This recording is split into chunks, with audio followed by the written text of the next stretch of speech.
Hello everyone, let's discuss about the preemptive scheduling in this video. In the last video we have discussed about the non-preemptive scheduling, under which we discussed about FCFS and SRN. Whereas with respect to preemptive scheduling, here the server can be switched to the processing of a new request before completing the current request. Therefore, the preempted request will be putting back into the list of pending requests and it will be serviced again when it is scheduled again. Therefore, a request may have to be scheduled many a times before it get completes. Under preemptive scheduling, we have two policies. One is round robin scheduling with time slicing, and the next one is least completed next scheduling. Let's discuss about both of these. In round robin scheduling, so we will be giving time slicing so that we can give fair service to all the requests. Here we use the time slicing to limit the amount of CPU time taken by a process. A request is preempted if the time slices elapses. So we will take out the example what we have discussed in the previous, that is we are having 5 processes P1 to P5 and their arrival time and service time has been given. So the first diagram what we are seeing here, so it is giving you the round robin with time slicing. Here you can see that all the processes will be given the fair service. So for every process we will allocate some time and we expect that process to get complete its execution within the given time. If not, that process will be preempted and will be putting back into the list. In the first time slot you can see here the process P1 has been arrived at 0 and it is getting serviced till time 2 units. So, but we know this process P1 is having the service time of 3 according to the previous table what we have seen now. So now at time unit of 2 process P2 is occurring and again process P1 is occurring at time unit of 3 and it is getting completed at 4. Right, so we didn't have any process in the system, therefore process P1 has been taken, it has been scheduled, it is working for 2 time units. At the 2 time units the process P2 is occurring, therefore we will take that process P2 to be scheduled. So P2 is in execution mode and after that P2 we will again putting P1 to be scheduled and executed. So the arrival time of this P1 is 0 and it is getting completed at 4. Therefore, the total time for this process P1 is equal to 4, which we will take it as C.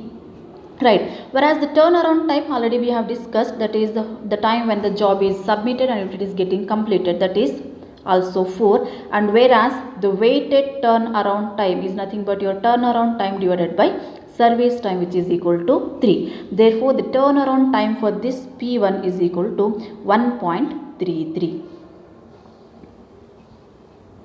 You can see here P1 is arrived at 0 and it is getting completed after 3 time units, that is it is needing of service time of 3. So that is what we have shown here. You can see at time 0 process P1, at time 1 is also process P1, whereas at instant of 2 we have process P2 has been also arrived. Therefore we will schedule process P2 and we will put back this P1 in your pending list, and at the time unit of 3 the processes P1, P3 and P2 all are have arrived. You can see here process P1 has arrived at 0, process P2 has been arrived at 2 and process P3 at P3, that is at time units of 3, all the processes P1, P2 and P3 all are in execution. So we have shown here 0 P1, at 1 P1, at 2 P2 has been arrived, that is why we have scheduled it. Now at 3 P3 has been also arrived, but we are putting P1 to be scheduled. Therefore P1 is getting completed its execution at 3, nothing but 0 to 3. So we will take the total complete time is equal to 4, whereas turnaround time is also 4 and weighted turnaround time is equal to 4 by 3, which is equal to 1.33. You can see here complete time is 4, turnaround time is 4 and weighted turnaround time is 1.33. Next we will go with the second schedule. You can see here. So at the time unit of 4, you have the process P3. So at the time unit of 4 process P3 and P2 both have been arrived. Now we will be scheduling process P3, and at the time unit of P5 then we have all the process like P2, P4 and P3 and we are scheduling P2. Again you can see here So from this diagram we have written the table.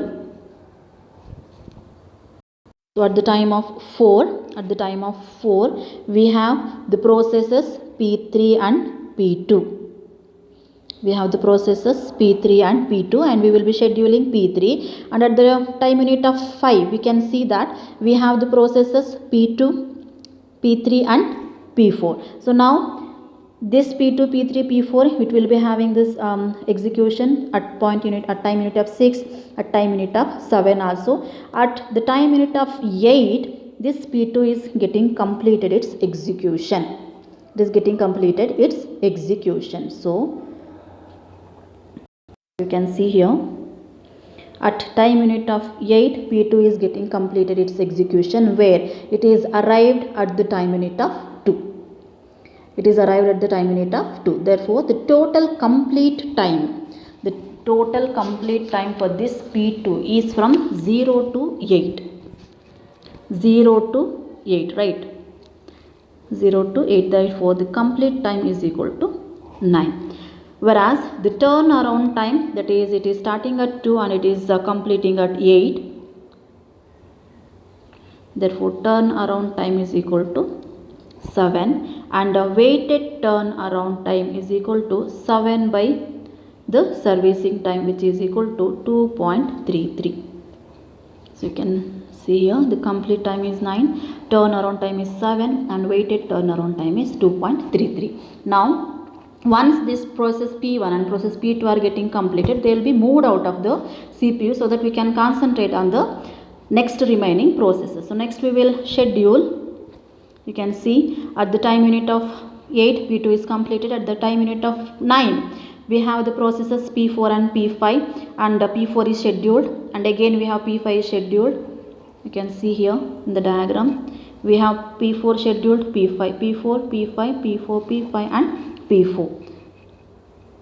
Whereas this P4 is completing its execution at the time unit of 15, and P5 is getting completed its execution at the time unit of 14. So based on this you can calculate your C time, turnaround time and weighted turnaround time.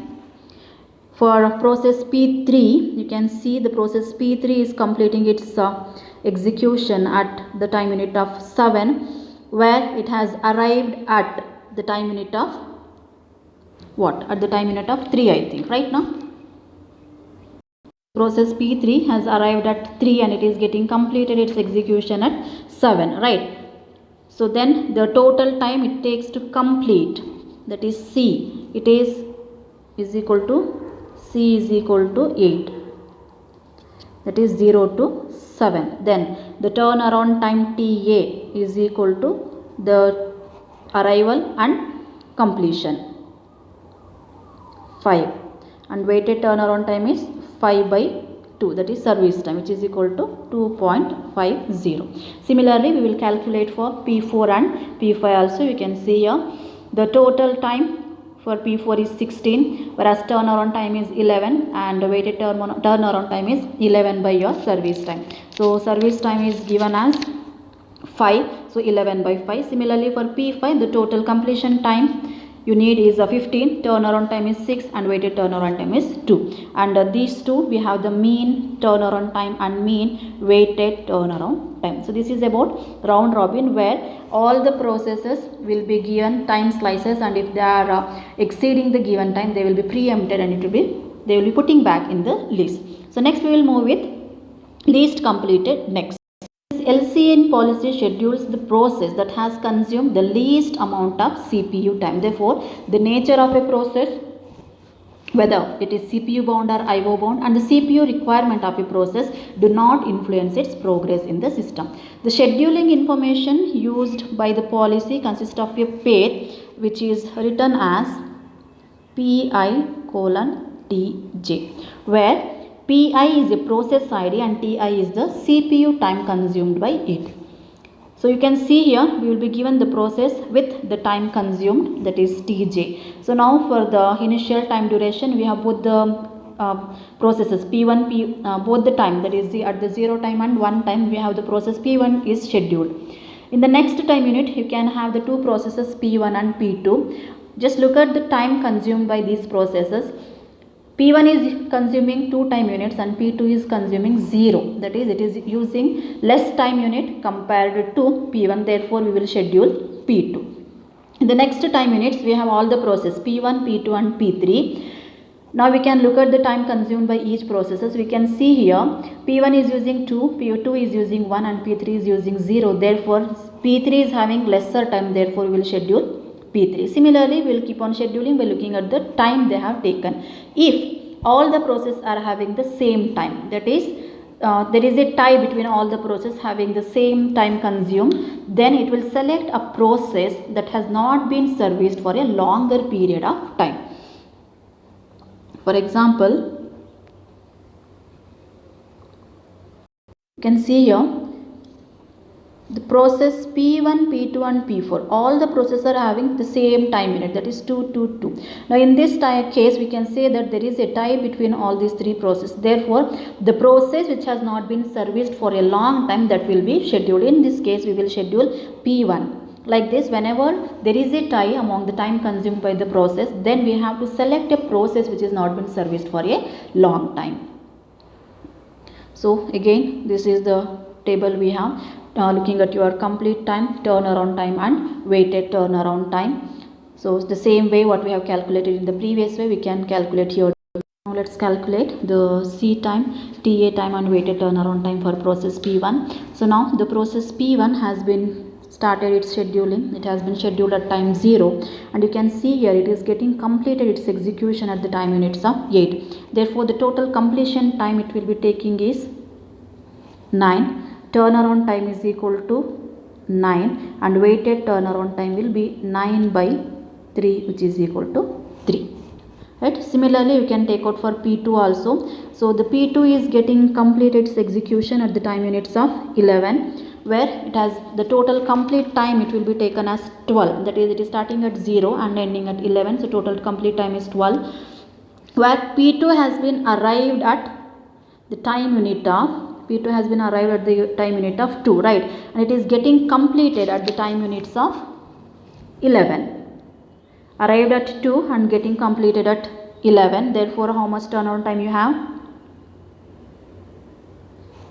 10. The turnaround time you have is 10, right, and weighted turnaround time is equal to 10 by, I think 3 again it is service time, so 3.33. So like this, again we have to calculate the complete time, turnaround time and weighted turnaround time in case of LCN, where we will be selecting the process which is having the less time consumed.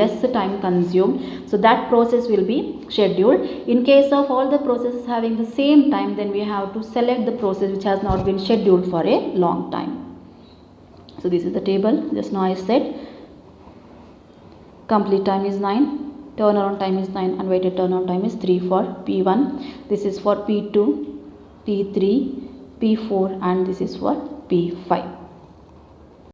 And let's move with long, medium and short term scheduling in a time sharing system. When we take a long term scheduler, it will admit a process when the kernel resources like control blocks and other resources like IO device can be allocated to it. So this is a general representation we have taken for this long, medium, short term scheduling in a time sharing system. So here this long term, it will allocate swap space for the process on a disk, copies the code of the process into the swap space and adds the process to the list of swapped out process. So this is long term scheduler you have.